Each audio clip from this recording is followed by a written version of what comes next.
This is probably why they're all waiting. Okay. Hey everybody. Are we in? Yeah, we're live. Clytus, I'm bored. Okay. It's too much.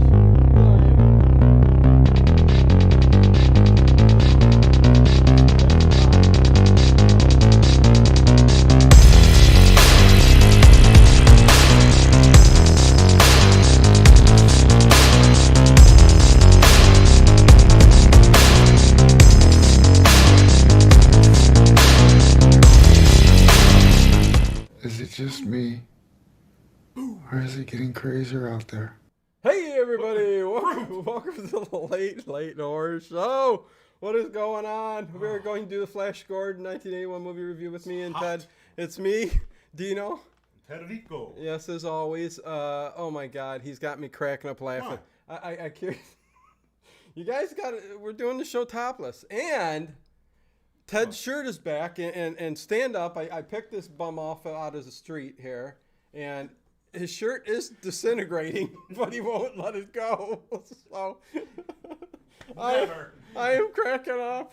He's literally walking around. This used to be the shirt. It kind of looks like an 80s, one of the girls, how they would rip up the shirts and stuff. Yeah. It's still good. Oh, God, now I can see the playback here. It's all stuck up in my ass. Sorry. Oh, it is. Thanks, Dane. Hey, whatever. Nobody cares. But hey, Adam for Christ, Edward Stewart. Hey, it's Dave Buffet. He says Flash Gordon 1981. Oops. You know what? I'm going to go in there and fix that real quick. Because that's... I don't know how I did that. Look, December 5th, 1980. I know. The day my sister was born, this movie was released. This movie was released. Yes, Wow. and she totally screwed everything up for me to be able to go see it. Okay, there. Fix Dave. Fix Dave. 3 days later, John Lennon gets shot. Oh, no. So I never got to see Flash Gordon in the theater till the big Fathom event a couple years ago. Really? Okay. Yeah, then I got to see it by myself. Connie Clary, Trogdor is here. AJ Stryker, Ginger, who did I miss? Tracy, Tim Clary. That's Connie's dad. WWM. Hopefully you can hear me. Like WWM. It's 2 inches away from your face. It's 2 inches away. Will Dorman. The Danish National Orchestra did a rendition of the Highlander theme. Tuva has an amazing set of pipes. Okay, Black Rose. What's going on? Heather Mudgett. Good to see everybody here. This is going to be a fun show. Ted's like, what's the deal? You've never seen Flash Gordon before? This was a first-time watch for me. I don't even know if I had known that. I've never known that. If I had known that, I don't even know if I would have been friends with you. Oh, jeez. Or at least until you had watched it. Oh, God. And recognized it for the greatness that it is. Oh, well, there's greatness there. When you said that, the first thing I thought as we're coming up the stairs, I'm like, oh my God, he's probably not going to like it. He's seeing it when he's this age. No. Flash Gordon, 1980. It was directed by Mike Hodges, written by Lorenzo Semple Jr., which all these people, when I found out the the credits all these people in this movie have? Not just all the credits, but what they worked on, like what inspired them, the people behind what made this film is just more than meets the eye here. Oh, way more than meets the eye. That's right. Mean, and on top of it, what really struck me was all of us here on the Late Horror Show who love old time radio and Buck Rogers' Flash Gordon, which had an old time radio show, but also the comic strip where it all began by Alex Raymond. Sorry, by King. Oh, I'm like, what's going on? Is there a poltergeist in here? King Features, which originated the comic strip in the beginning, kind of kicked it off, and over the decades, everybody wondered. I'm not farting. That's the chair. What happened to Flash Gordon? But nevertheless, because he never became a big thing. It was Superman. It was some of these other big characters. But Flash Gordon, Buck Rogers kind of had the movie, the TV series. He was the first science fiction character to be on the big screen with the serials. Right. And then Buck Rogers would follow. Yeah. Then there was a television show in the 50s, and then maybe in the 70s we got the cartoon series. Which was running on TV concurrently when the movie came out. And this is actually what George Lucas wanted to make before he made Star Wars. It was his dream to make Flash Gordon. He approached King features Right. for the the rights rights. to see, because he wanted to create his space opera, which ended up being Star Wars, so we got that. But it was already taken by Dino De Laurentiis, and And he's a huge. See, he's Italian, all right. yeah, And- he's there, But I mean, what I'm trying to say is, Yeah. in Italy, especially out of many of the European countries, comic books are huge.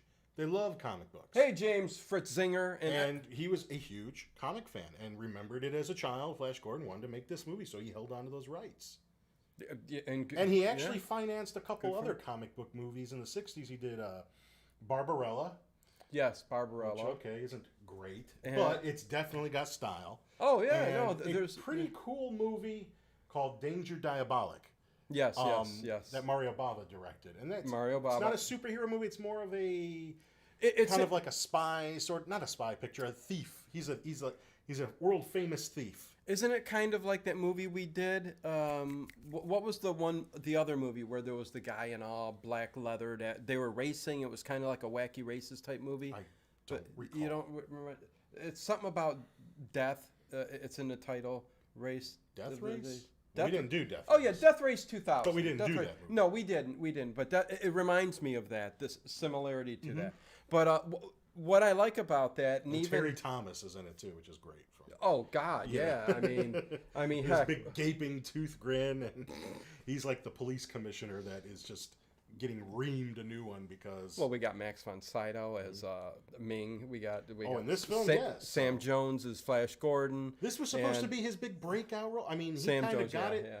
I think his agent maybe had got it in his head. Yeah. This is going to be it. They're going to come knocking on your door after this, and. Well, and things happen, and we'll talk about it a little bit later with Sam Jones. There's a whole documentary about it called Life After Flash. Yes, which technically killed his career pretty much. I mean, the way he didn't help it any. No, and honestly, Ted, I don't think Sam Jones, even though he was perfect for this role, I mean, was not the type of actor I don't think that was going to ever be a breakout actor. Come on. Anyways. The one thing I wanted to mention about this, nothing against Dave Blueface is nothing against the 1980 version, but hasn't Ted seen the Buster Crabbe versions from the 1930s? I thought for sure you would want to review those. I love them, but I didn't come to Flash Gordon through those. I came to Flash Gordon through this. Yes, so that's your love, and then secondly, yeah. As time has gone by, and I'm interested in newer movies less and less and less and less. Yeah. I have like I think we were talking, the immovable four. Yeah. There's King Kong. There's The Good, the Bad, and the Ugly. Yeah. There's Clash of the Titans, and there's Flash Gordon. Any of my other like top 10 movies will switch and move. But those are your those solid four top will four. always be the top four. They're the best movies I've ever seen in my life. All four of those. Yeah, well... Yes, they are. They are. Yes. I'll argue it till the cows come home. Yeah. Those are Ted's favorites. I'll give you a college level thesis. But with Dave Blueface saying that, and I'm sorry if I'm missing. But I do enjoy those. Sorry if I'm missing anybody in the chat because how me and Ted's discussion. And what I really like about it is how much they did pay tribute to that in this movie. Thank you. Is that what he's trying to say? That's exactly what I was trying to say. The ships, some of the costumes, the weird locations, style, the practical effects of the rocket, and even the design of, because they used the design from the comic strips. Yes, and that carried over into this film as well. Yes, whereas a lot of us. Maybe in 1980, not me because I didn't see it in a theater, but moviegoers would have just walked out of Empire Strikes Back a few months before, right? Which was jaw-dropping, all right? right. And then you watch this and you go, this is fucking stupid. This is stupid. Yeah. Look at that ship. Well, but that's the way it was. It didn't do that great no. at the theaters overall. Roughly 25-40 million to make it. That's what they kind of say. It made 25 million at the theater. Not a huge success. But that's why it's a cult classic now, because people can go back and look at this film. Even that rocket as it's shooting through the planet, looks like they did the same kind of blue screen effect that they would do, and the strings, like using string to have the rocket go through. Strings. No, you don't. But no, you're probably right. It has that effect. It's that look, yes. You know, the look that, like, you could have made this black and white with a little. You could have almost made it look like it was made in the 40s, kind of. You could, but it would have or lost 30s, a lot 30s. in black and white. No, it would have. Colors. No, Ted, listen, It's perfect, the closest I've ever gotten perfect to the way acid. it is. Watching Flash Gordon. No, it's perfect the way it is. But And it's fun how you mentioned that years later people go back to it. Yeah. And there's other films. You take things that we know are bona fide classics now, like Blade Runner or John Carpenter's The Thing. Yeah. Nobody liked those movies when they came out. Oh, I know. Yeah. Nobody, those movies didn't have any staying power. They came and went, and Again, nobody cared. 1980. Now, look. people. Yeah. I think Blade Runner probably rates higher than E.T., which is what was smoking everybody. Oh God, yeah. At that time. And at this time, what did we have around? At the movies during that time, Right. There was Star Wars. There was even the breakouts of the. I didn't even know this. The Buck Rogers had a movie that actually made the theaters. The pilot How did movie I not for the even Gil know Gerard that? series was theatrical. It was theatrical. Briefly. And then See, I and then it didn't went to even know. series. Okay, well. Then it went to series. Yeah, I think even Battlestar Galactica was the same thing. Twiggy, played by Mel Blanc. Mel Blanc. And now go back and try to watch that show. I mean, the effects are great, but it's like, oh god. You really have to love Even though they're very similar in tone and camp. And, yeah. I'm like, Well, nah. this movie, Flash Gordon, I don't think they meant it to be, but it is very camp. It's very tongue-in-cheek. Thanks to Sam Jones. Because I love it that way. I'm trying to say, like, I think they're playing it straight. Yes. But some of the things that happen around them are just so damned ridiculous. Oh, yes. And some of the dialogue, Well, there was a lot of improvising of things on the set, like even when they came to Ming and the guards were there to take him or take Dale Arden, who was the love interest, and we'll get through talking about the movie, but Dale Arden, who very beautiful. Oh my Melanie God, Anderson. Melanie Anderson. She's a social worker now. You know that? Oh, yeah. Well, she's a social worker. Another one who, after this film, really didn't do much. But anyways, that's all she needed to do. They kind of improvised. Punch my card. And they saw that the objects that they were throwing around looked like footballs, and basically Flash Gordon in this movie is a football star, not a polo star like in the old time radio or the comic strip. Yes. So he's basically beating the heck out of all the guards playing football. Throwing it back and forth, hitting them with the football. Unless he's walking or running around with this under his arm, he's getting his ass beat. And again, that wasn't supposed to be that way, but after the fact, it came across very campy and a little cheese, but I think that's what kind of made it what it is. So you know good. what I mean? So there's never a day that can't be made better by watching Flash Gordon. And hello, Icy Bird. Looks like the Mummy and the Monkey is here. Donovan Belair. Didn't Buck Rogers have that TV series and it had some disco in it? Probably. I'll tell you what. I tried to go back and watch it. It was streaming somewhere. And I did try to watch it again. And even though tonally there's some similarities, I'm not getting into. I don't know why. Well, you know what? You got to have a love for that. And I loved it as a kid. Well, not that you got to have a love for that period, but... I love it as a kid. It was like a not missed show. I had to watch it. Oh, yeah. And they do mention the soundtrack by Queen. Originally, Dino De Laurentiis did want to get Pink Floyd because of the... That was when I think Nicholas Roeg was attached to direct. Yes. He was interested in... And that might even go back to when... they were working with what's his nuts that Alejandro Jodorowsky was going to make Dune. Right.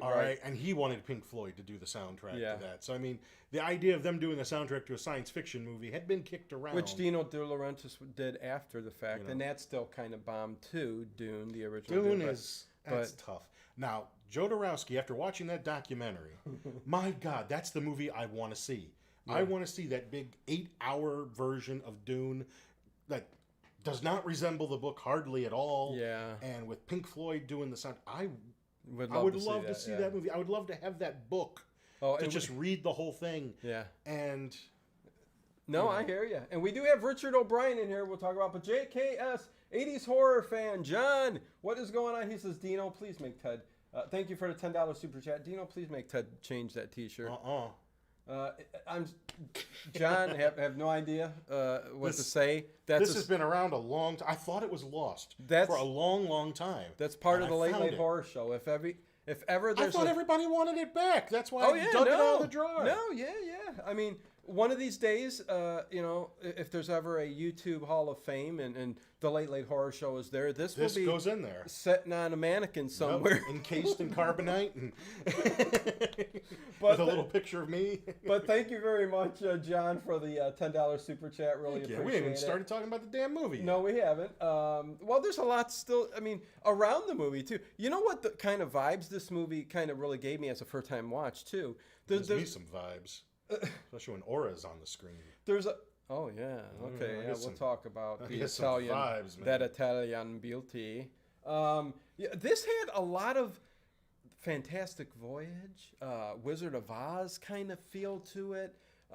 There was a lot of really strange intermingled movies that just I'm like, it reminds me a little bit of that. That's why it's perfect. I mean, you can't explain it. There's even little munchkin people. I don't know what you say. In the most garish colors you've ever seen, being pulled by leashes of these beautiful female. I guess Ming's race, right? They're part of Ming's race. I don't know. Whatever. But anyway, and Max von Sydow, Dino De Laurentiis said this was the happiest he has ever seen him working on a movie, play a role working on a movie. He because you enjoyed could just get some meaty into it. Because he was also in 10 Days of the Condor, which also was by Dino De Laurentiis, and the whole. But he really. Why wouldn't you? I mean, look at that outfit and the way it was dressed. Fu Manchu. Ming. I am Ming. It was fantastic. And all kinds of. Hey, Bubba. Hey, Vicky. If anybody brings it up, all kinds of racial things aside, I know there's a little bit of the Orientalism in there. There's a little bit of the white blonde hair, blue eyed guy saving the universe, and that's not allowed to happen anymore. Well, it's 1980. There were a lot of things that they could that aside get away with back then. Oh, it's just so good. Oh, the movie's fantastic. It's just so sumptuous, and the colors and the pounding music. Listen, the sexual undertone of this film. Oh my God, it's palpable. Is there? I mean, from Ming having his way with all the concubines and whatever that good hooch is that basically. What is this? A date rape drug? It's it won't make you forget, but it'll make you not mind remembering. Exactly. That's looks pretty like much absinthe to me because that's how I feel when I drink absinthe. That's pretty much exactly what it is. That's exactly what it is. But he's basically going to make love to the entire female population that he has acquired there, and replenish the system with the superior stock. Yes. So there's a little bit of fascist ideas in there too, but that's what Ming is. It's yes, that's what Darth Vader and the he's Emperor a ruler, was, and it's the same thing. An evil ruler, but again, they're basically wearing like Princess Leia slave outfits. I mean, they're just even better. I mean, the guy that designed these costumes and designed everything had worked with Fellini. Didn't he work with George Lucas on Star Wars? Somebody did. I think it was either if it wasn't the designer, it was the artist or someone in the artistic. They made it in England, so probably because that's where that was made. Yeah. Even though it's very much an Italian production. Yes. It was made in England. I mentioned Fellini. That was a name that was kicked around at one time to direct. Later, Stairpike. Oh. Hopefully you guys hear us all right with the microphone being I think right somebody between would us. say if they couldn't hear us. Yeah. Anonymous! Can you imagine Fellini directing this movie? Oh, no. All right. No. There was even... Fellini usually liked to... If you watched any of his films or anything, he usually liked to make his own projects, not direct somebody else's. Right. Even though he was a huge fan. Yes. They originally wanted Kurt Russell to be Flash Gordon. Yes, they did. He didn't really like the character, no. went on to do Snake Plissken. They wanted Arnold Schwarzenegger to play the role, but again, the voice... Not quite right. Well, the voice kind of was the thing, Perfect I think. for Conan, not so much for Flash. No, I can't see Flash as that big of a huge muscle-bound guy. You know who else was addressed to direct this? Sergio Leone. Was he really? He was, because he was also a fan, but he thought the script wasn't enough like the comic strip. Okay. Because there are some differences. Oh yeah. There's a glaring omission of a character. Yes. Of Prince Thun. Yes. He is in the movie, but he is not portrayed as he is in the comic strip or even the animated cartoon, which was a lion man. In the movie, he is portrayed by just a regular guy. Yeah. But they do call him Prince Thun, and he lasts about 3 seconds. So that he was one of the main characters throughout the whole series. Yeah. So it is a big omission, but then you like, okay, we've got Prince Baron, we've got who is Timothy Dalton? We've got before Zarkov James and, Bond. I guess there's enough characters. We don't need one more because then you have to have a whole subplot about what's going on with those people. Well, what did they took? They didn't even add the what was it? The frigid land. What was the Phrygia? Phrygia. There's several worlds. Yeah, but that was the main world that was omitted. That was a big part of a lot of the comics that they took. Right. And there are other ones that are mentioned, and a couple other species. There's a water one, and in the background you do see characters that are wearing like water helmets. So, but you can't really get a good look at them, but they're there. Let me tell you, that was one of the biggest things of this movie, too, that tripped me out, was and it was fantastic. Not only the colors that were in the background, which they got through some kind of ink, colorful inks, moving around somewhat like the sand. It's probably similar to how they did the Stargate scene in 2001, probably something like that. Yeah. Paint and ink moving through water. Exactly, like something like that. So but and then compositing that, and you could see the planets and like even a castle that's floating there with rockets underneath it. That's straight from the comics. Yeah, letting it levitate. In the solar system there, and there's this like half moon type planet that's in the middle of it. It's got all this jungle area. I forget what they call it. Arborea. That's it. And tons of, just forest from edge to edge to the flat earth. Flat. It's almost like an asteroid that's been cut in half and hollowed out and just filled with jungle. Which at first the art director, I forget his name, the guy that worked on it, they let him have free reign. He pretty much made everything the way he wanted it to be. There's the comic strips and everything. Go to town. He wanted to make it. Originally, you probably know this, but all of the trees were like pink and real bright colors, just like the skies in the background, similar to what they tried to get across in the books and the comic strips and stuff like that. But they took that out. And he also wanted a 2-lane highway going straight through Arborea with these kind of weird space vehicles that would, go back and forth. And that doesn't really fit the thing. No, Hodges immediately said, nope. That don't fit. No. We're taking that out of there. This is almost like a Robin Hood and his merry men kind of world here. So, yes. That's how I always sort of viewed it. And all the characters, they're kind of trippy. The lizard people. Yeah, you go. How weird. Listen, you go from lizard people who it's just a $10 mask at Kmart, blah, blah, blah, blah, but the face is inside the mouth. Yeah, it's just really weird. And then you get the Hawkmen who they look more like ancient Greece, the gods of Rome or something like that. It looks like they're wearing costumes out of a Harryhausen Roman period kind of movie. Exactly. Those kind of costumes, but with wings. And they said that same guy. I wish I knew his name. The art director guy who was Denali or something. Yes, I think Denali, because that's the one who worked with Fellini.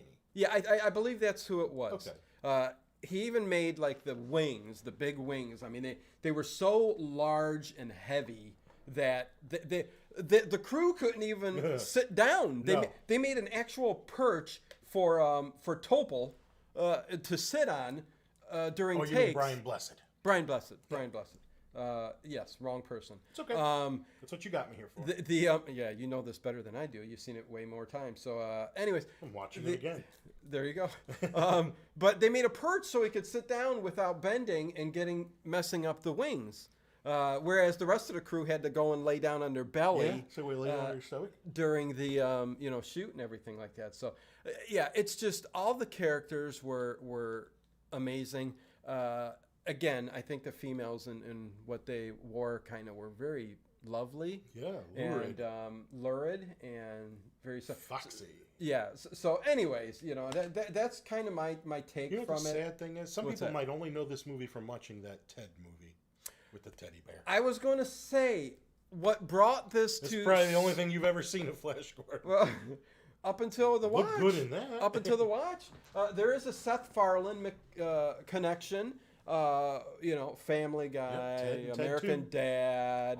Both featuring Sam J. Jones. And Orville Nation. And, he did this movie, Ted, with the teddy bear, which...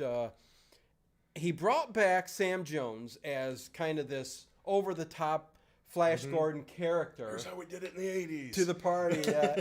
and there's a scene in there where they're on that Flash. Right. Whoa! And even calls us like, he's here, and his hair's parted down the middle.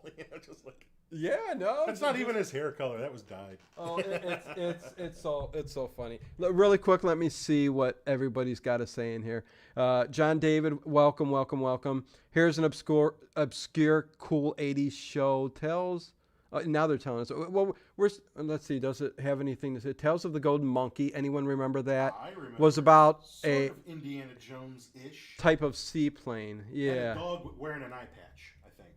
Was it the dog that wore the eye patch? Hey, the guy Trog. that wore the eye patch? I don't know. I never seen it. Can't remember. Someone wore an eye patch in that show. Yeah. Yeah, I'm trying, just making sure I'm not... It came out after Raiders of the Lost Ark. Making sure I don't... capitalize on that. Miss anything, but... Yeah, you guys are kind of talking amongst yourself. Hopefully you guys are enjoying this. Maybe someone will listen to us. Make sure you give a channel join, hit the thumbs up, subscribe, all of that good stuff. Me and Ted next week, we will be doing the Pink Panther Strikes Again. About damn time. Yes, we are going to... Which one did we do? We did A Shot in the Dark. We did a full commentary on A Shot in the Dark, but next week we'll be doing... Which is probably my favorite one, but it's hard to pick between the two. Yeah. Those two are the best ones. Pink Panther Strikes Again is good too, yeah. But did we touch on too that Richard O'Brien from Rocky Horror Picture fame... Small role in here. Has a small role in there. He's kind of the second hand to Prince. Baron. Yeah, it doesn't seem... His name's FICO, and yeah, I think Richard Bryan's kind of on record. He didn't really think anything of this movie really when he did it, and it showed in his. Not that he did he just has such a great voice. He has a good voice. He does have a good voice. And Prince Byrne, princess. I will go get Flash. Yes. No, anyways, it's a fantastic. So the beginning of this movie starts out basically. Well, it's you see a visual of the planet Earth, and it's a crappier looking Earth than what the Universal logo had just before it. Right. It's a crappier model. It's a crappier version. See, this is what I'm talking about. People just got done seeing, Empire Strikes Back, and like, oh my God, these planets look like they're photographing them for real. And here, this looks like a basketball that somebody painted and glued some Rice Krispies on. But anyway, it's a work of art that don't get appreciated until years later. So get the classic line, Clytus, I'm bored. What plaything can you offer me today? Yeah. And he offers him planet Earth. And so Ming decides he's just going to... Thanks, Tracy. Play with things a while. Yeah. And then he'll wipe them out. So he's sending that... Luckily, he's got a panel in front of him that already says earthquake and... earthquakes, typhoon. He just hits the button, and that's what happens to the Earth. Yeah. And so this has been going on for some time on Earth. And there's a scientist named Dr. Zarkov who'd been telling people, there's something happening, there's something going on that's extraterrestrial in nature. Yep. And blah, blah, blah. He ends up leaving. Bunch of scientific mumbo jumbo, hoo-da-da going on. Before we meet him, we meet the hero, Flash. Sitting in his car, waiting for a little, just like a little two-seater plane that's going to take him, and happens to be Dale Arden. Yes. I'm not sure exactly where they're going. I presume they're going home. Yeah, they both. One was on vacation, and Dale said she just needed to clear her head, which that's usually code for just have a bottle of booze and right. A couple pill bottles full of Coke, and she cleared her head. and they're talking about Flash because he is this popular kind of quarterback for the New York Jets. Yeah, big deal. Who else would save the world except a professional athlete, right? Well, I don't know, but whatever. I mean, come on, you had LeBron James in Space Jam 2. Crickets. Yeah. Anyways. That's the difference. Anyways. Bugs Bunny or Daffy Duck? You know what? I've been watching a lot of Looney Tunes lately. Daffy Duck's is a far superior character. Well, that's you know. Am I right?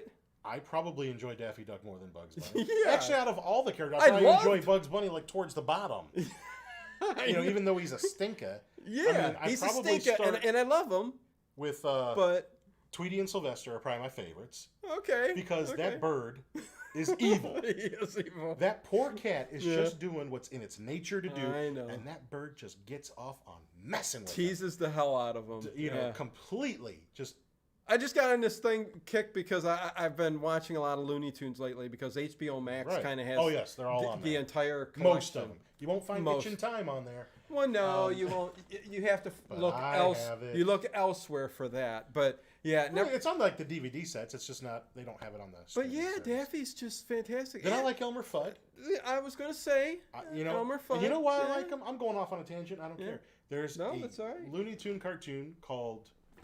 Oh, what is it called? The something something with Miles Standish. Okay. I can't think of it. Bugs Bunny's not in it. It's just Elmer Fudd. And it's sort of like one of those, frontier time cartoons, and he's fighting Indians, and an Indian, they're attacking his cabin, and an arrow goes through the window and breaks the glass. Okay. And he comes out and just in the midst of all these Indians and says, "Who broke that glass? Who broke that glass? One of you fellas is going to have to pay for that glass." One of you fellas. And they're like, "Oh, it wasn't me. Oh, I got to go home to the squad." I don't know why, but when I see that, I'm just.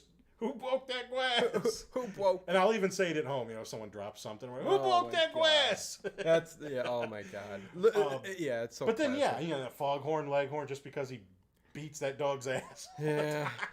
But yeah, Bugs Bunny's probably like on the bottom of the list. Yeah. I mean it's kind of true. But I mean, they're all still very highly ranked. Oh, I love Bugs Bunny. Yeah. No. But anyways, so Flash and Dale are on this plane, and the plane's hitting a lot of turbulence, and there's things going on. We see before meteors, they board the plane, hot hail coming down, and eventually, the sky turns red, and they get sucked into this. Pilots get sucked out of the vortex. And here's where there's a little difference. Okay. Some versions of Flash Gordon, during that scene when the pilots get sucked out of the windows, you will see a red cloud coming towards the plane. Some you'll see the red cloud, but you'll see a face of Ming in it. Okay. Now, the new Blu-ray that just came out, completely remastered 4K, and beautiful, yes, does not have Ming's face, but the version I'm watching here on my phone does. So I've got both. Interesting. But it's not a huge deal. No. Because there's actually alternate cuts of this movie. Yeah. There's some versions have different scenes and things. So there's sort of a decided on this is the version. Yeah. But there are other scenes in other versions of this movie. Yeah, we'll get through this movie. Don't worry about it. Hey, also tonight, you guys got an all-night stream of The Shadow. Okay, so you guys will be able to listen to The Shadow Knows all night long, 12 hours. Yes, shy of 3 minutes, something like that. I don't know. Jeremy M. Member for 13 months says Foghorn was my dad's favorite. I love Foghorn. First of all, thank you, Jeremy M. Haven't heard from you in a while. Hopefully all is well. Thanks for the 13 months of membership. And boy, that's a long time. I do have to throw out again, please keep RTN in your prayers. This is the longest I've gone without hearing from him, and I don't know what's going on. Hopefully, if anybody hears something, let somebody know here in the community. But I'm missing Dennis, missing RTN, and I hope to God that everything's okay. So please let us know, RTN, if you're out there. Anyways. Right on. So this plane gets sucked into this kind of vortex thing and crashes into... Well, Flash, luckily... saves the day by not letting the plane crash. Right, because... doesn't know how to land a plane. Because Ming kind of sucked those two pilots out of the plane. And they crash right into Zarkov's lab, where he's conveniently built a rocket, and he was about ready to take off, but his assistant chickened out on him and ran away, and he needs 2 people to fly the rocket. Because this is where we get to kind of this Wile E. Coyote type thing, where it's like this vehicle or rocket ship, whatever, by what's his name? Zarkov. Mm-hmm. Looks like he got the kit from Acme, and he's just got this rocket. Speaking of Looney Tunes, rocket like that, you just hit a button and it's going to shoot up to space and stuff like that, which ends up happening. And when that happens, that's what's really cool. It reminds me, it takes me right back to the old 50s and 60s sci-fis and serials so it makes a turn. Yes. Like the rocket actually stops and turns. Yeah, and you automatically start seeing all these other planets. Right, looking fake as hell. Yeah. Which I love. I love great. it. Yes. I mean, the fact that they look like that is what the aesthetic of the film is. What's great. Right. It is what it is. Here it is. Go for the ride. And it's almost like he did that on purpose, I think, to get a certain feel. Artists have. Look, I mean, at the same time, they wanted. Sure, they would have loved it because every studio wanted a big sci-fi franchise. They did. But at the same time, it's like, this is based on what it's based on, and we're going to make it true to it, as true as we can. And the scene where it goes through I don't know if it's a black hole or whatever, but vortex, we'll call it. This tribal kind of drum beat going, and all the colors and the swirls and. Don't they call it the Imperial Vortex? The Imperial Vortex. Yeah, that's what they call it. Approaching the Sea of Fire. and they get sucked right in. End up being the G-forces have knocked them all out, and finally you see this magnificent, barren, rocky kind of planet, but this opulent castle. In the background, and the second crash of the day for Dale and Flash. Yep.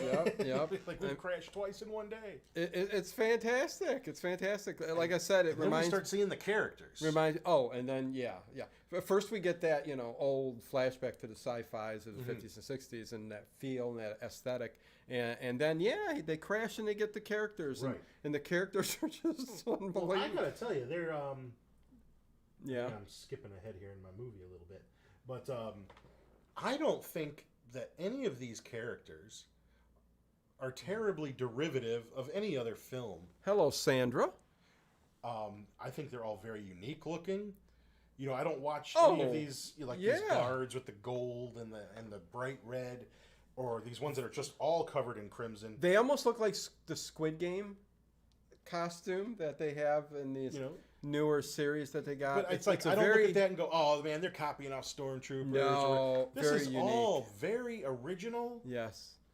One of the guards even shoots, and it shoots a hand, laser type sort of hand. Like a golden glove. Yeah, that grabs Flash by his neck, and it's a wonderful scene. And then you get the main one with, who's he again? With the Clytus. The gold mask. Now, Clytus is a made-up character. He was not in the original comic strip, and that was Peter Weingart, who's actually a pretty famous actor on his own, and to do a film where his face is covered the entire time. He was like basically the UK Austin Powers. That was his big role that he did over in the UK and was known for, but came over here and kind of lended a straight-laced kind of character and this evil villain, somewhat like Darth Vader, in a way. Yes, with the heavy mask. And usually, if you've got a actor whose name is known, they don't usually want to be in a movie with their face completely covered. No, not at all. And that character is so good. The black cloak, the weird Masonic symbol on his chest. There was a weird symbol, but and the gold face. I mean. I'd say out of all of them, he was probably the most straight-laced. You could have popped him in kind of a Star Wars, maybe a little bit better mask, because you could see the black paint underneath his eyes. Kind of, work on that a little bit, but he seemed the most straight-laced out of all the villains and stuff, and he was Ming's right-hand man. And it was said that his costume also, and I don't know why the guy, whoever the art director or whatever did this, his was also like 90 pounds, I think, Jesus. or something like that. Hopefully it wasn't that heavy, but I mean, I'm sure some of those are. He said he had to stand against the wall most of the time during the shoots because he couldn't. It was so heavy, you know. But anyways, you know. You know, I was even watching some of the extras on my Blu-ray, and there was like an old throwback behind the scenes featurette from when it first came out, and they were showing them make the costumes like one bead at a time. Yes, Sandra. Like everything was made. You know, she's got to go back and rewatch this now. Yes, immediately. That's why stop what you're doing now and go watch Flash Gordon. That's why we're doing this. So now you guys are going, hey, let's bring back Flash, I mean, which does, like you said, has a new 4K, beautifully remastered version. And I will tell you, this is a movie I've always owned, by the way. Right. The first time I saw Flash Gordon was when it came on cable. So it was maybe like the next year. Yeah. I had caught it. And I certainly didn't catch it at the beginning, but I recognized it from the commercials that they used to play, and I did watch the cartoon. Right. So, and I was completely enthralled. And the good thing was, back in those days, if you had some of the movie channels, they showed the same damn movies like two times a day at least. Right. So, I got to watch it. You know, check the guide, the little guide that you got every month to see when it was on again. I watched it. We had a beta machine way earlier than a lot of people had VCRs. And so I did definitely tape it. So I always had it. But, you know, it's pan and scan. And, when I started collecting VHS tapes, I don't think it was in widescreen in America, but I did have the VHS tape. I bought the first DVD. I never had Laserdisc. Did you keep the VHS tape of this? I do not. I didn't keep any that's VHS sacrilege. tape. But anyway. But I still have the vinyl album. Okay. I have that. And it's a promo copy, too, by the way. Nice. And I have it on CD. I have the 3-issue comic book adaptation of the movie and the hardcover version of the same thing. Hello, Vincent White. What is going on? What else have I got? Maybe that might be it. I mean, they didn't really make toys. Now you can get stuff. Yeah. But I guess what I'm just saying is the first time I saw it, I was completely blown away by it. It became one of my favorite movies really damn fast. But what I will say, buying like the very first DVD that came out and everything, this movie's never looked good up till now. And it's mostly because of all these reds. Oh, yeah. Reds tend to bleed out. The colors. They're very garish. I didn't, like, now if I were to watch it, go, man, this don't look so good. But I got to admit, they did a really good job on this new Blu-ray. Yeah. I don't have 4K, and I got no intention of buying these movies ever again. This is it. Nah. And it's good enough for me. Your Xbox should be able to play. I don't have an Xbox. I'm a Nintendo man. Oh, that's right. But yeah, no, you're introduced. But I've always had it. This is one of those movies that I've always had. So getting back to the movie, Flash kind of is, and Dale are being taken, and to Zarkov. The presence of Emperor Ming. Yes, and a lizard person jumps out. Oh, yeah. And there's this floating ball a la Phantasm or something like that. And I don't know what it's sort of... It's intelligent, whatever it is, because it's giving directions and... Well, it goes and it Lizard Man, halt! Yeah, and shoots him and vaporizes him. Disintegration. You know, and you just get a quick glimpse of him at a time. But then they end up in the big hall in front of Ming, and that's where all of the action takes place. Right. And the football scene where they're the rumble. Meet, Baron and Voltan, and we see that there's no love lost between them. Yeah. Voltan is the Hawkman leader. Right. And this is where we see Prince Thun. I'm a Hawkman. Yeah. I am Voltan. You do a good Brian Blessed voice. We see Prince Thun. Because he's so theatrical ends and up he's getting like killed. Prince Baron. And so the Earth prisoners are brought before them, and he even says, pathetic Earth. We will fly and take over Ming's world. Hurling your bodies into the void. It's so without cool. the slightest idea of who or what is. Oh, I love it. And Zarkov's like the Hawkman. Why if you watch it, and Brian Blessed is just bigger than life. Oh God, it's a trip. I mean, and I think they got the same guy to do the wings for this that did the wings for the Wizard of Oz apes. So what? Yes. From all the way back in the 30s? Yes. I'll be damned. He's got a thing, doesn't he? You didn't know that? I don't know if I came across that tidbit of information. Yeah, look it up. I'll be damned. Yes. Well, if the internet says it, it's true. No, this was in an interview no, that you're probably right. I actually seen that. Maybe I just I mean, I know a lot. He But I don't know did everything. I went a little bit more in depth on this film afterwards than I you thought. had to. You're like, I got to know everything about this movie. But yeah, no, he consulted him and had him. I'm gonna go on Amazon and buy one of those Flash shirts. Really? They sell those, baby. Oh, you know what? I'm wrong. Wrong. He's not the guy that did this. I had a feeling. That was that was a different series. They got that guy for the Victoria's Secret's Angel Wings. Oh, well, there you go. That's now what he did. it makes sense. Now it makes sense. See, Yeah. I thought So maybe there was something wrong with my brain. I must have heard two different things and got them mixed up. So there you go. You got a lot of things going through. Yeah, a lot of things going through my mind right that now. old cabeza of yours. Yeah. Anyways, go ahead. What happens? Oh, well, you know, Zarkov's like, why would you attack us? We're only interested in peace, and Of course. you know, Ming's like, Vincent White, thank you for the $1.99 super sticker. Thank you every night for what you do. Everybody in the chat, love you all. Thank you for the support. Thumbs up, everything else.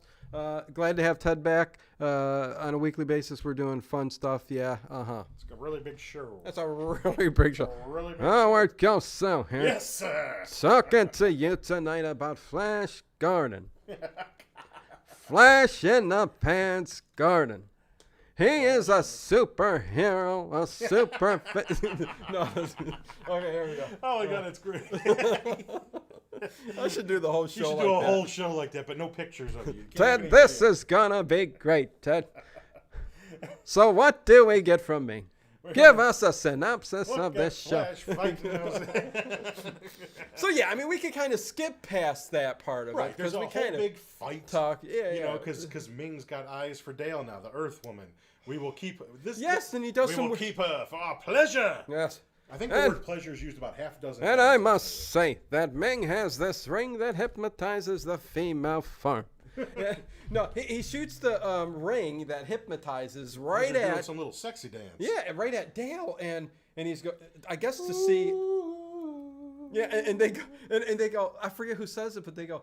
I've never seen a woman act that way before. She's so receptive. She's so receptive to it, and yeah, right away Ming wants Right. her. So there's Flash. Forget it, Ming. Dale's with me. Yeah, she's And then we mine. get this pumping soundtrack again, and the whole little football staged fight. Yeah. And unfortunately, Flash ends up getting hit in the head with one of those balls and knocked cold. And it's decided that It gets very out of control and cheesy at Yes. that point. there's Throwing a the little football at the face and bit. And Dale doing the little cheer. and what's his name? The Hawkman. Cracking everybody. Cracking everybody on the tripping head. them. A la Three Stooges, And you see, know. but that's a Hide point behind that- the corner and go, pew. That's a point that Zarkov makes. Look at them all. They're looking for someone to lead them. You could tell. You could feel it. And obviously, yes, he's right. Yeah, there was that vibe going on in the room. But for this public display, Flash Gordon will be put to death. What a public display Flash puts on. Anyways. So Flash is going to be put to death. Dale's going to be married to Ming. Zarkov is going to be reconditioned for their secret police force. What's up, Artemis? Which is an interesting scene when it comes up soon. He's going to be... for sure. Well, first... we were That talking, is correct. We walk you through the they entire show film. Flash in prison, in this prison cell. Yeah. And you even mentioned that the mask that he's wearing looked like the stuff that people used to wear in those sadomasochism bars you used to go to. It's sort of this mask with all these big horns on it, spikes. Yeah, those were the good old days. And But the sadomasochism bars. yeah, those were fun. I don't know, before kids. Dino was into that sadomasochism.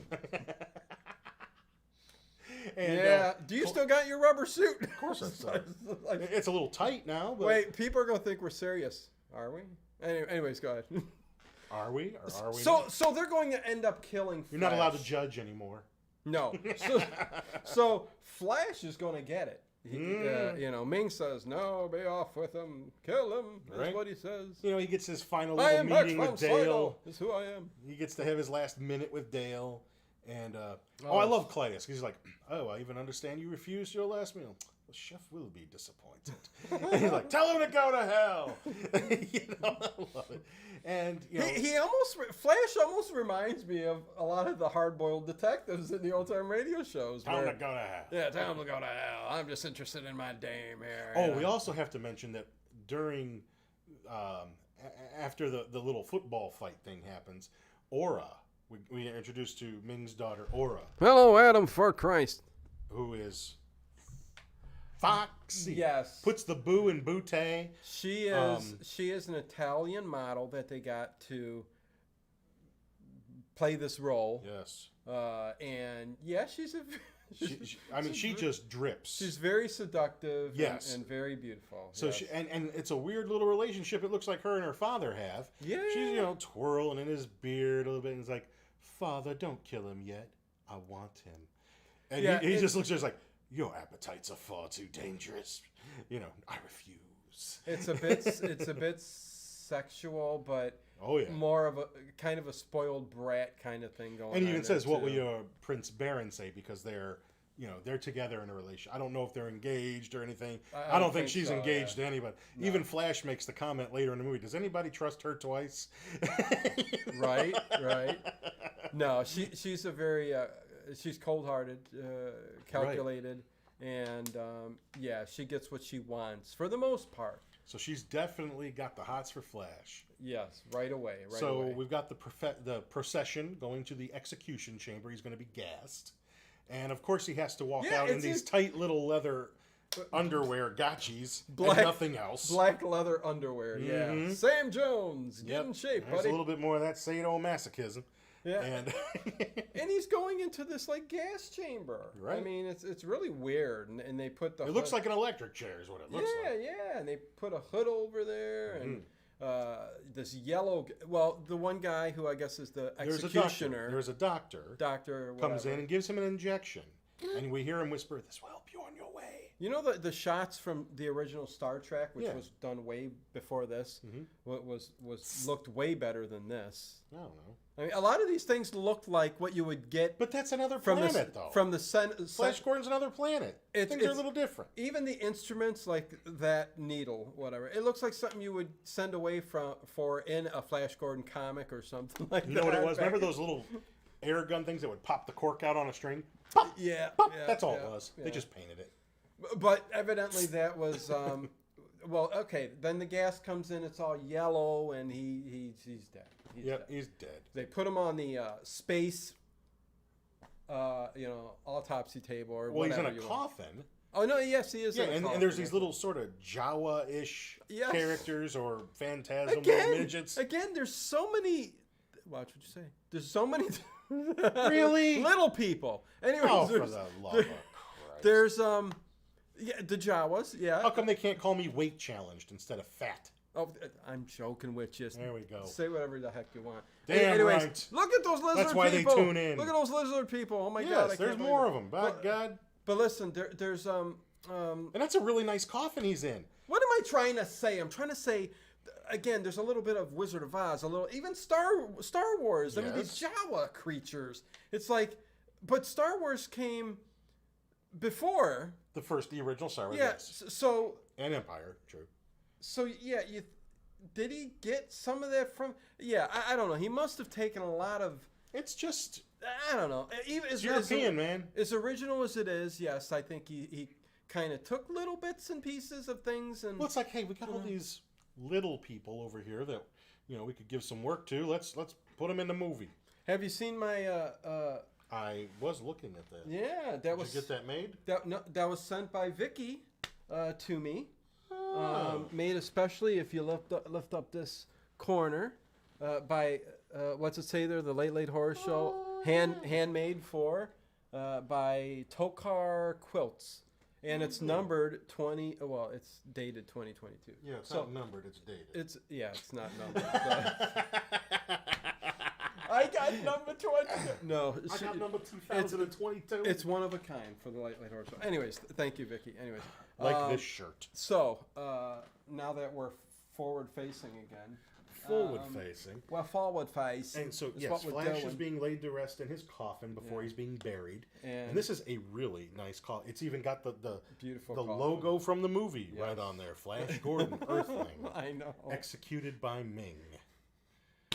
And he's about to be some buried. odd things at times. So, but yeah. Aura, the daughter of Ming, and that doctor again come in. And obviously something's going on. We want more aura. More aura. And he's all, okay, you know how much trouble I can get into if I do this? Don't worry about it, Father. We're going to have to get Speed through it up? this movie, man. Why? Yeah. What time you got to do something? Well, 9:30. We got half an hour. Half We've an already hour. gone through an All hour. right. So, the doctor Wow. brings Flash back We'll to try life. to get through this movie here. Brings him back to life, back Yes, from the yes. grave. With that same needle and she's going to take him to Prince Baron oh, to... what a scene. Not to get help to overthrow Ming, but basically to hide him so that she can take him away somewhere to her little sex palace. What's that mean, Trogdor? Liberties, Dino. Liberties. Liberties. What's that mean? Did I say something? Maybe I can take liberties. Maybe you can take. We have the liberty to say what we want. Yeah, I don't know what you mean, but that's all right. Andre Gatincho Branco. Why didn't they do a remake of Flash Gordon? So Andre, Because this one was perfect. What is that avatar Andre got? So it looks like a Groucho kind of man.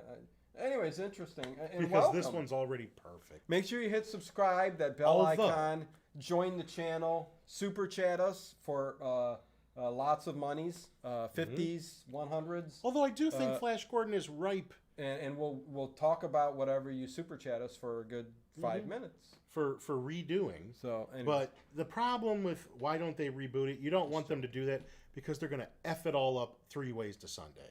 Flash will become a woman, you know, and she'll be... I don't think they're going to She'll have one leg or something like that. You think saving the universe? You think they would remake it, or would they just a whole new? They wouldn't remake it. They would just ruin it. They would ruin it. Yeah. No. Because let's face it, everything today is crap. Well, no, I agree with you. Well, yeah, but I mean, if you can find me something that's good. Why would they take liberties? Probably will someday. I'm not sure what's going on. Maybe it's a separate conversation. And sorry the chat's slow because you guys are just listening to us.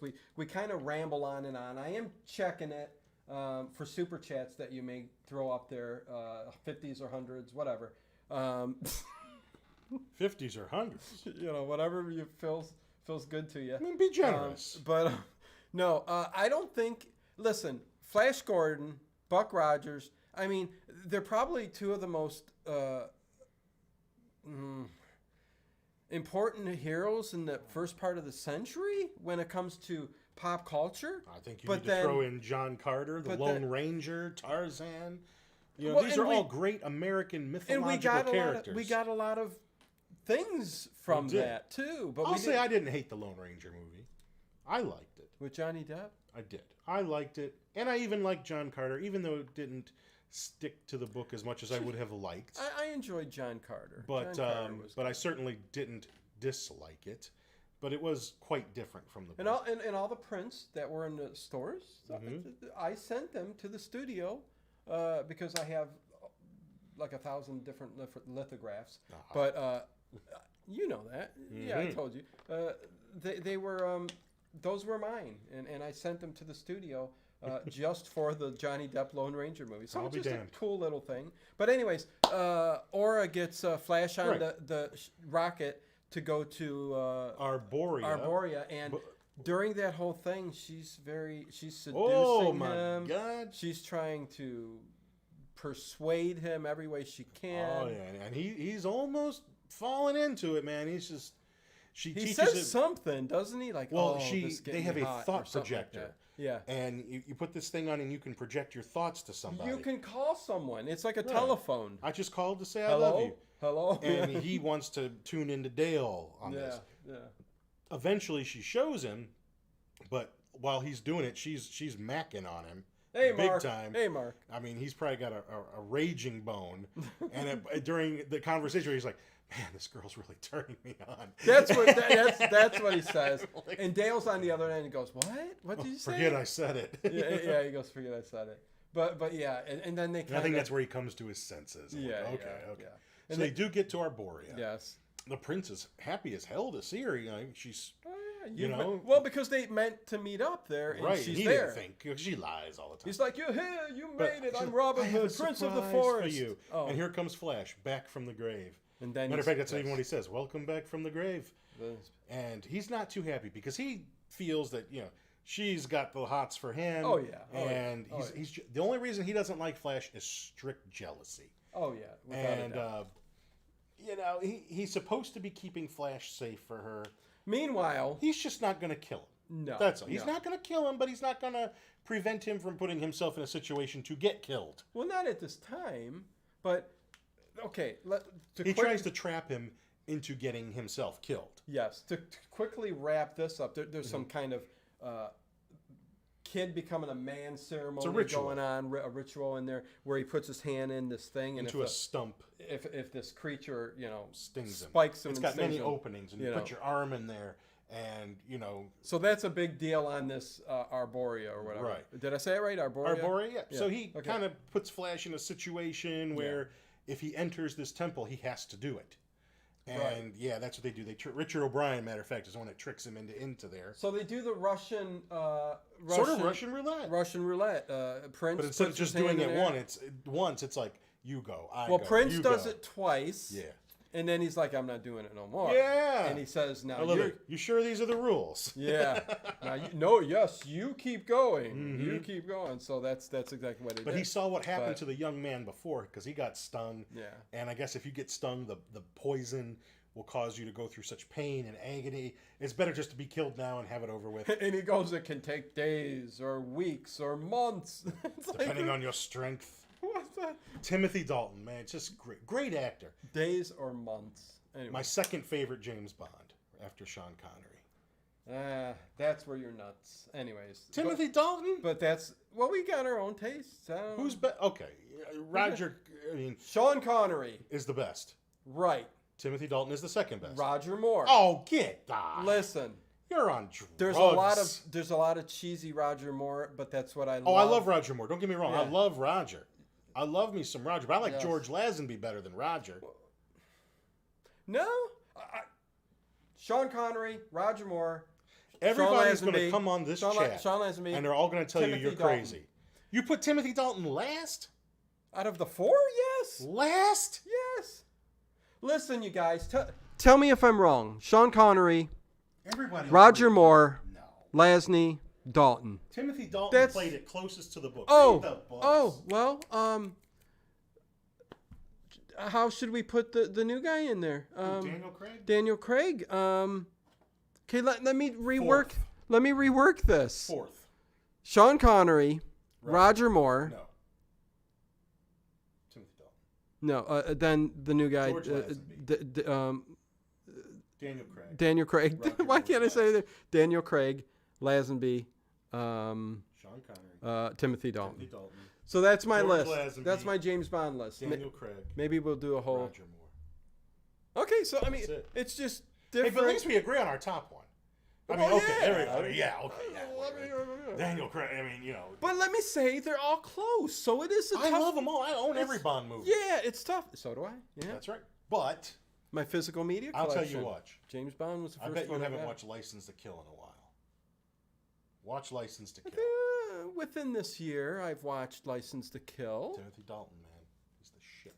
Okay. He's the Anyways, look, everyone, the chat's going wild. Timothy Dalton, Timothy Dalton, Timothy Dalton. John David says Sean Connery and George Lazenby. Yeah, see, he even gives George Lazenby over. Oh, we forgot Peter. Or no, yeah, is that his name?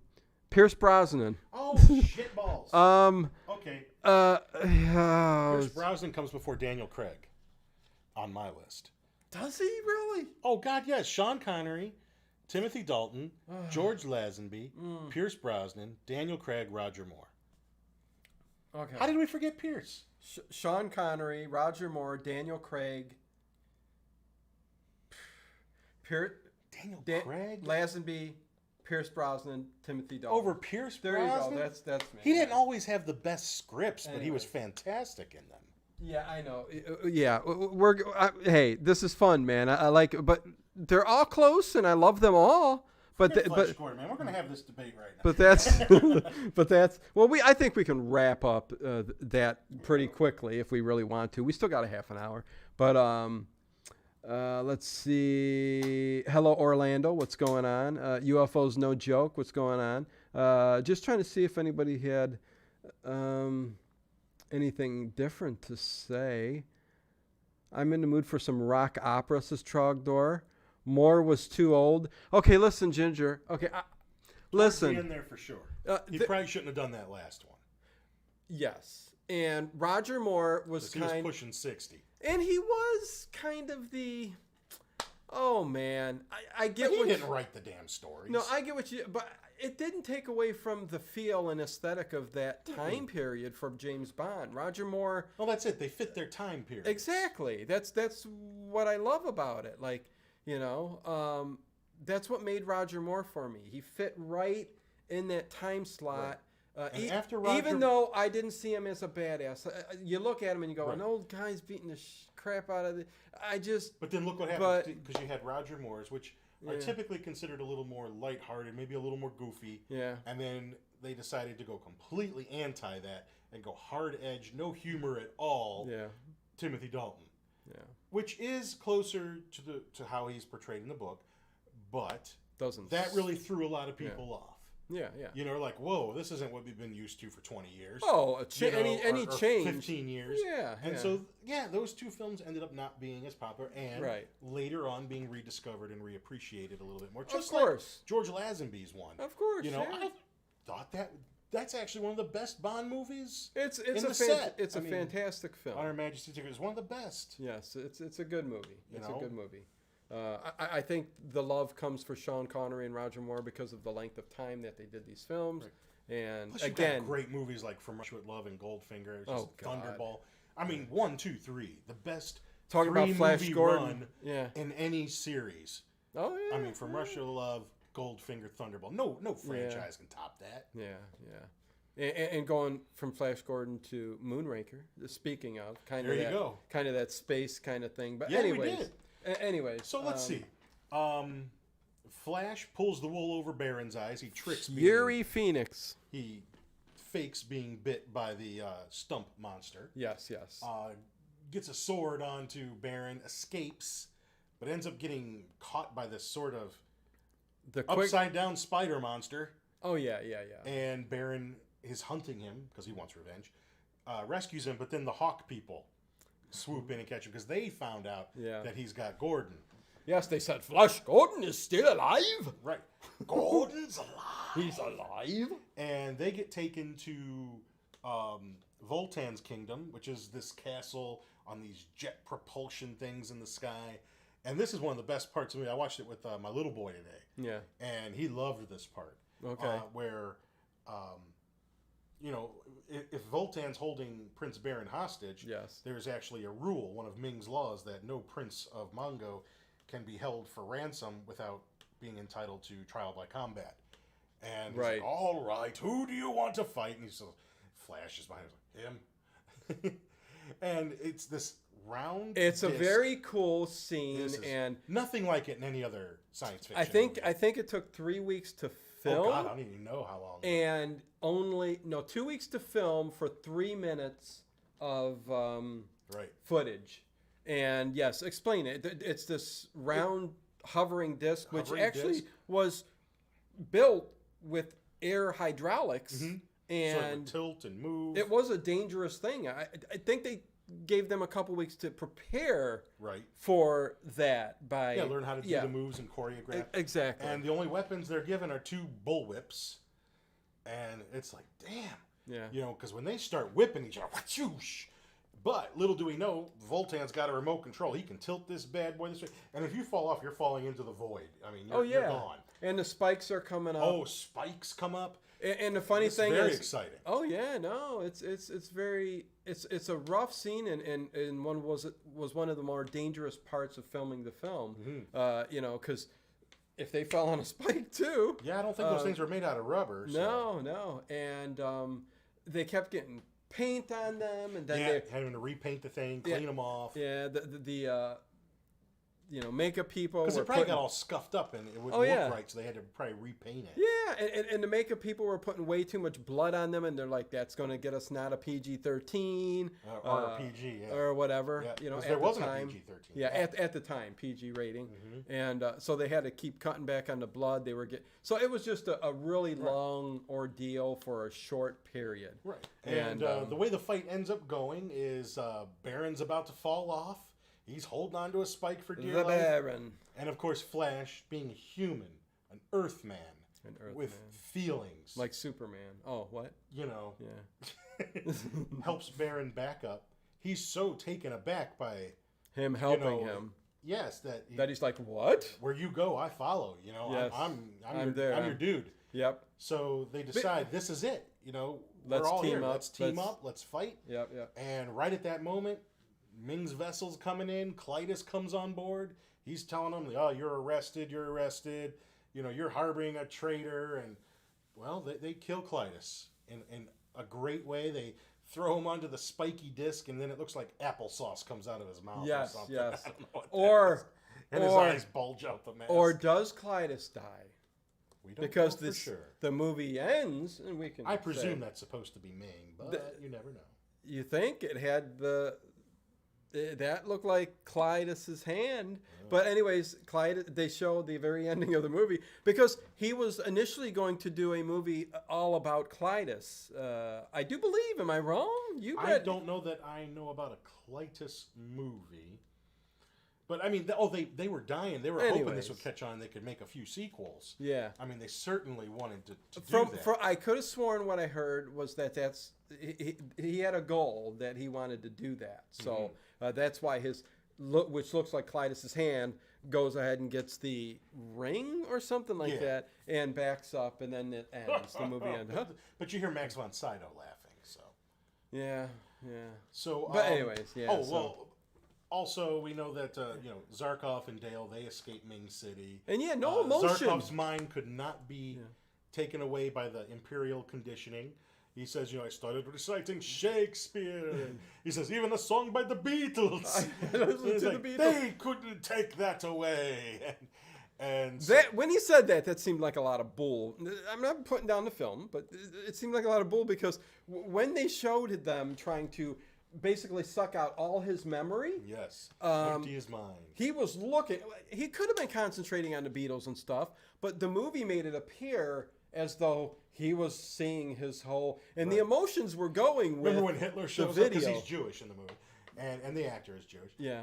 Hitler shows they up. Show Hitler, and then there's Clytus.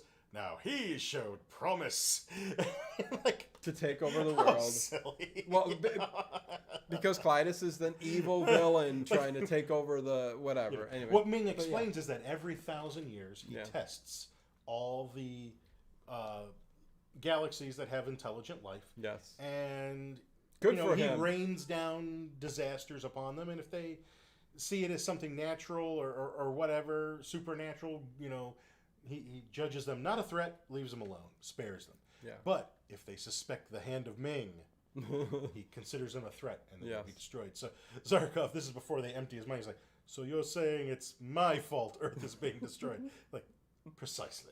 Oh my Lord! Oh, if only I'd stayed home. Right. Thank you. Oh, and what's happening is the moon is about to. What Ming is doing is he's moving the moon out of orbit to crash into Earth. And there's only so many hours. Like 14 hours, whatever. Right. By the time what we're talking about in the movie happens.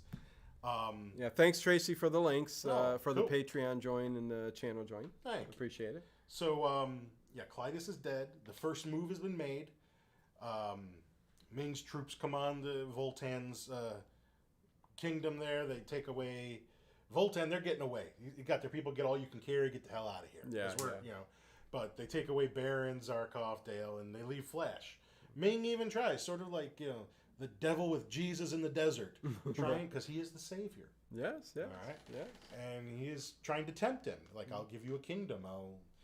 You'll be my right-hand man. I'd rather see you on my side. Right. And he even says, I love the line. He's like, so you really do prefer death to, a kingdom? He's like, I have to. Or, like, pity.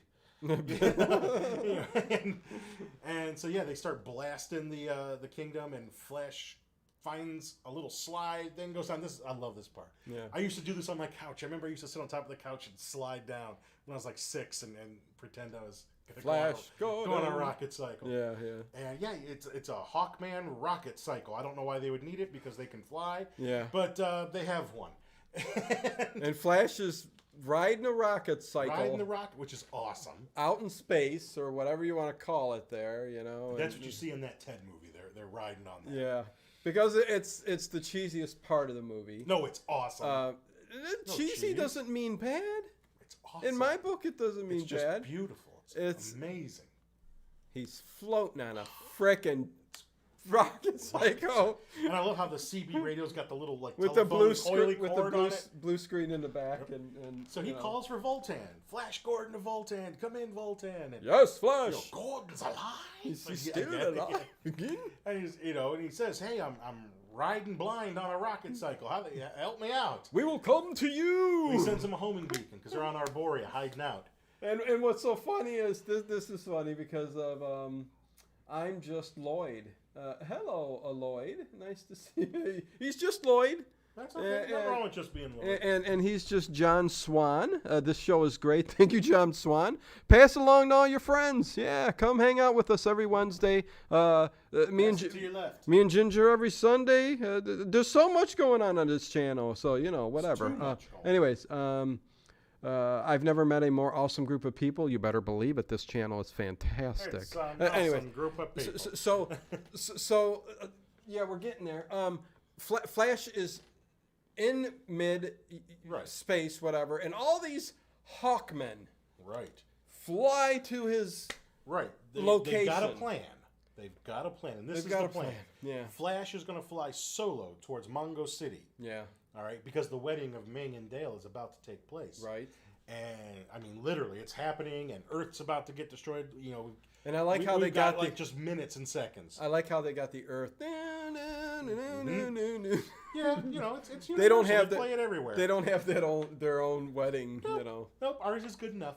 And you got the little ship that flies by. Ready to throw all rice. Citizens will rejoice under penalty of death, or something like that. Or under pain of death, whatever it says. They'll be throwing rice too and everything. Probably. Yeah. And you see presents up on the table. Anyway, okay, so Hawkman, he's gonna draw. We are here, Flash. He's gonna draw them out. Yeah. All right. So he's gonna draw out Rocket Ajax. Kind of like a hot, warm compress on a whitehead. So and then he turns tail and runs terrible. Into a cloud. Oh. But beyond that cloud is an army of Hawkmen. Yes. So they're going, we can see. So what they're hoping is cloud. When War Rocket Ajax goes through that cloud, they're gonna, the Hawkmen are gonna attack. Mm-hmm. Meanwhile, in Mongo City, Zarkov and Baron are about to be executed. Aura rescues them. Yeah. And they need to shut down. There's like a shield guarding the city. Yes. They need to shut that shit down so that the Hawkmen can come into Mongo City after take it over, Viking style. And so let me fight happens? let me say, Edward Stewart says Dino and Ted movie reviews is why I joined the channel. Both know their stuff. Thank you very much, Edward Stewart. I appreciate it. You know that. That's right. Thank you. So the field. And this goes isn't down. even looking up extra stuff for the show. This is just shit I know. Like I remember reading like Starlog and everything. Anything that had Flash Gordon on it, I had to have it. Yeah. I wish I still had everything. Still got that. I probably never showed you. I've got a Big Little book from 1910 or something like that of Flash Gordon. Give it to me. Not kidding. I don't want a Big Little book. I watched. It's very cool. You know who collects those? It's very, very cool. Walter Koenig, Chekhov from Star Trek. Yeah. I was watching something with him. I think it was an extra on one of the Star Trek Blu-rays, and he has a whole room. Captain. He just all different kinds that he collects. I've got the Museum of Big Little Book. I guess that's not a and Russian little pins. accent. Anyways, no, not even close. But anyway, that just reminded me of that. Okay. So they come, all the Hawkmen come. The big fight on the War Rocket Ajax, and the guitars blasting, and it's a maniacal, fantastic scene. Cheap ass laser blast. Queen's going. Yeah. And, you know, the Hawkmen succeed. They take the rocket, which was the plan, and run that rocket right into the, you know, right into the city. Yeah. And Luke Skywalker and the Death Star, you know.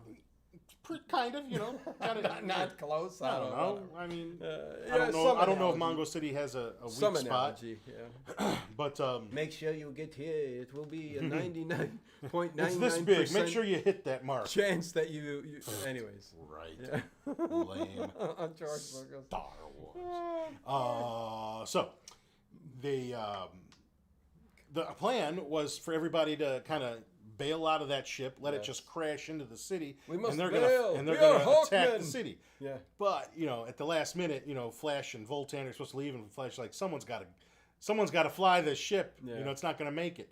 So he's sacrificing himself. Yeah. And there's all that Queen music, you know, King of the Impossible, you know, and he's flying, and you know, Earth's only got like 26 seconds left, and you know, the wedding's going on. He's doing his vows. You know, the guy's like, you know, do you promise not to blast her into space? And then he gives him that eat shit look. Until such time as you grow weary of her. That's great. Oh my god. And it's too much. Yeah, they see the ship coming in, and Ming tries to run off, but no good.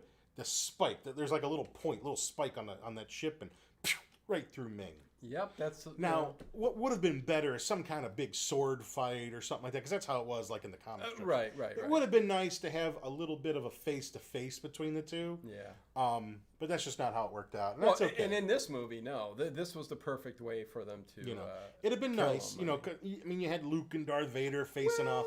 It would have been cool because they are each other's enemy. Yeah, maybe. Okay, I could see that. I mean, I was fine with the spike because I'm like, the way this movie laid out, why not just have a freak accident, kill Ming, you know, and that's kind of what happens. And you know. You know, Flash, he actually picks up a sword and says, you know, call off your attack on Earth, Ming, you know, and he's just like, you know, pathetic thing. My life is not for you or anyone else to give or to take. And he holds that ring up and just vaporizes himself, and the ring falls to the ground. Right. And everyone rejoices. Prince Baron is the new leader of Mongo. They'd love for Flash and everyone to stay. She says she's a New York City girl. It's too quiet around here for me. But they don't know how they can get back. Exactly. So technically, they end the movie with them. They're there, man. There, so they're celebrating, man. They're not on their way to New York. They may have to end up staying there. That's great. And the big thing too that was kind of improvised with Sam Jones at the very end of the movie was him just jumping up to that lens. That little head thing, because you know, Flash Gordon, you have saved your Earth, you know. Yes. And he just jumps up. Yeah. Right in front of and that's how you end it. That's on the back of the album cover that I have. Yeah. That image. Well, and that's classic 80s. Yeah. I mean, you know, so it went out with a bang. Sort of that Breakfast Club kind of. Yeah. Hands in the air, fists in the air. I mean, it's fantastic. And then the little end that we were kind of talking about, you see the ring on the ground and a black gloved hand who Dino thought was Clytus. I think it makes maybe a little more sense that it might be Ming. Even though he was disintegrated, but... Well, you know, I mean... He materialized again and grabbed the ring. I mean, the dude's got, like, green blood. I mean, who knows? Who knows, man? Yeah, I mean... You hear... and it's, you know, the classic, the end, question mark. Hey, Freddie Miranda. Trogdor says, honestly, I've always been high as a kite when I've watched Flash Gordon. That most of it is bits and pieces and fever dreams in my memory, but I love the movie anyways. It's awesome. Some people would say it's so bad it's good. It's just to me, it's just... Well, it's exactly what I like. I like a sprawling, rollicking adventure that's fun. Yes. And that's exactly what it was. And... You know, that's what the original Star Wars was. That's what, like a movie, like in more recent times, like the Lone Ranger, that's sort of what that was. Even the 80s Lone Ranger movie was kind of like that, too. Yeah. And, that's what is fun. That's what's missing. Maybe that's what some of the Marvel movies are like. Right. But I'm not a big comic book aficionado, at least as far as superheroes go. I collected other stuff. But that's just what I like. You know, a good, practical effects that just... I could tell there's some love and some creativity in there. Oh yeah, and I wouldn't categorize this movie as a so bad it's good movie. Some people. Well, because of the camp value, I think. Well, see, I think people get confused with there's, and I could dissect it. The writer we can do. He was one of the writers of Batman. Yeah. So I mean, but we can do a whole show just on what is it, like the differences between so bad it's good movies, cheesiness, campiness. They're all different. Right. Like and some reviewers did get it when it came out. Yes. They got even Roger Ebert gave it 3 out of 4 stars when it came out. Yeah. But most reviews were not very kind, and well, that's just because people probably still at aren't. the time just a little idiot. Well, still are, but I saw nothing that was so bad it's good in this movie. I saw the cheesiness. I saw the campiness. That's where a lot of the people who say that get confused. Cheesiness and campiness is totally different than a movie that's so bad it's good. Like Plan 9 from Outer Space. That movie's so bad it's good. Most of Ed Wood's movies are so bad that they're good. There's none of them that are good, so good that they're good. So, yeah. Well. None of them are good. You don't like them? Oh. Plan 9 from Outer Space? Of course I like them because they're so bad they're good. Okay, I'm just saying none of them are good. No, I was misinterpreting what you were saying there. I mean, the best Ed Wood movie is the movie about Ed Wood. Took a little more serious, yeah. But anyways, there you go, you guys. That's Flash Gordon, 1980. Finally got it in. One of my all-time. Now, if we do the good, the bad, and the ugly, we'll have done all top 4 of my favorite movies. Well, we can do that one of these. It might be an epic one. Might have to bring some snacks. I can't gloss over the good, the bad, and the ugly. It's got to be the whole movie. The whole movie. Might have to get here a little earlier. Yeah, I'll do what I got to do. Okay. The Flash Gordon. First time watch for me. Unreal. Ted, I know. Listen, on this channel, we all know that we're always shocked by how some people have never seen certain movies. I know. We've had that conversation before, I think. Like, some of them slip by. Like there's, I'll sometimes like to ask people, name a famous movie that you've never seen. Like I've got a buddy who's never seen Titanic. I've never seen Top Gun. Everybody didn't? Okay. No, and I have no desire to. No. I've never How seen dare you? Right. Oh, no, I'm nothing just, as shocking as joking, Flash Gordon, but even with the sequel, or is it a sequel or a remake? A sequel. No I don't watch any movies. Anyways, I'm joking. But it just kind of goes to show, even though it's a classic movie, I've never been intrigued by it at all. Did you ever see The Mummy with Tom Cruise? It's no. So highly renowned, and you. No. Like people who've never seen Ghostbusters or Back to the Future. Worst movie on the planet. That ranks as like. Ed Wood movies movie number 900. But you see, the thing is, I had enough sense not to even go to that movie. I know. You're like, I know it. Some people say, "Oh, you don't know if it's not good until you see it." No. I watched. Me personally, I know. Listen, I watched 30 minutes of it, and that's all I needed. It was so awful and so terrible that. What about the Brendan Fraser one? That doesn't get any love. I liked that movie. They're good. They're good. Like Brendan They're good Fraser. movies. I like Brendan Fraser too. He's good in most of the movies that he does. In that movie. I thought it was fun. That was a good, fun, rollicking adventure. A little too much CGI, but I liked his character that he played. There were some laughs. There was some adventure. Yeah, I think that's what. You know me. I'm so old school that. It didn't do it for me, but I didn't hate it. It was a mummy movie that actually had a mummy in it, unlike that one over there. Had a mummy in it for 3 seconds, but it was in there. Yeah, it was and then comes the myth and the lore of the mummy and the mummy's curse. Come on. Okay. Anyways, I think that's where we end it because there's not going to be any putting down mummy in it. of the mummy. I own the mummy. I love the mummy. I know you I have a toy of the mummy. I know. Oh, you have a toy of the mummy? Yeah, you got it for me. Well, forget it. You got it for me. Oh, one of those little Universal figures. Oh, wow. I still have it. But I mean, it's a mummy movie with no mummy in it. No mummy in the mummy movie? No mummy. No mummy. No mummy in the mummy. So anyways, next week, me and Ted will do The Pink Panther Strikes Again. Little comedy. Little comedy. I think everybody... Comedies tend to be a little more challenging to do. Yeah. Because we have to sort of explain why it's funny. But we'll probably just be riffing on what we think is so funny about Peter Sellers. Yes. And, right. And we'll talk about... Quoting our favorite lines throughout the whole thing. We'll talk about Peter Sellers. We'll talk about, some stuff that was going on during the making of the movie. We'll get into a lot of different things and not just plain old... Strikes Again. Yeah. So, but that's going to be fantastic. I love it, man. Mummy 1 and 2 with Brendan were great, says Orlando Herrera. Give him another chance. Yeah, let me just say, everybody who the new people who came in, thank you. We do all kinds of things on this channel, mostly of which is overnight streams from 10 to 10 every day, the old time radio shows. I think this movie that we did tonight is fantastic and kind of ties into the old time radio and all the old stuff that we love on this channel. Yeah, it was fantastic. Thanks for picking it, Ted.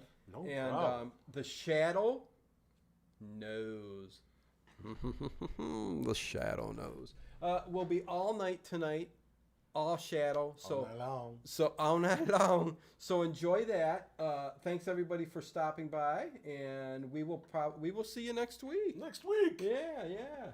Love, peace, and chicken grease. Much love to everybody who showed up today, and yeah.